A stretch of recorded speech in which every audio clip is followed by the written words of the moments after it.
Hello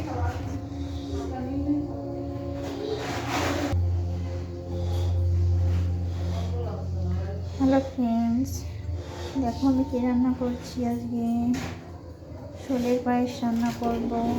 এই যে দেখো, আমি কিন্তু ছোলেগুলো পাকিয়ে নিয়েছি। ছোট ছোট করে পাকাতে হবে এগুলো। তো এখানে আমি দুধটা চিনি দিয়ে ফুটিয়ে নিচ্ছি। এখানে একটু নারকেলও দিয়েছি।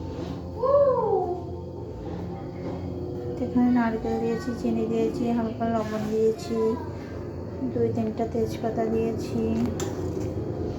তো এই যে এখানে হালকা করে গুড় নিয়েছি।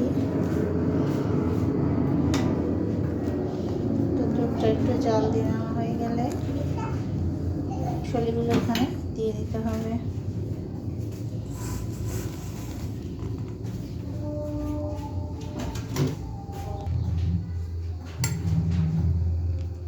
তো ছোলেগুলো দেওয়ার পরে কিন্তু এগুলো ভালো করে সিদ্ধ করে নিতে হবে।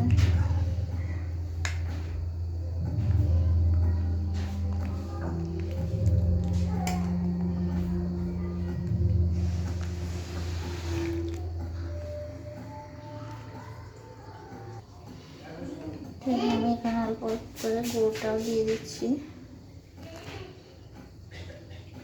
জানি না গরম দুধে দুধটা কেটে যায় কিনা, গুড় দিলে অল্প অল্প করে অ্যাড করছি।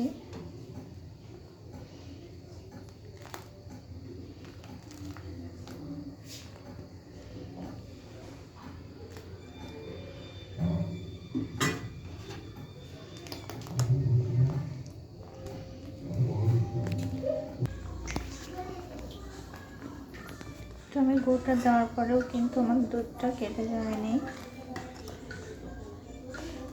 হালকা কালারের জন্যই গুড়টা দিয়েছি।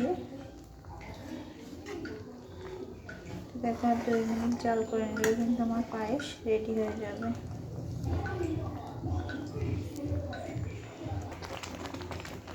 তো দেখো ফ্রেন্ডস, আমার পায়েস কিন্তু রেডি। তো দেখো কালারটা মোটামুটি হালকা এসেছে, বেশি গরম হয়নি। তো কেমন লাগলো আমার ছোলের পায়েস রান্না অবশ্যই জানিও।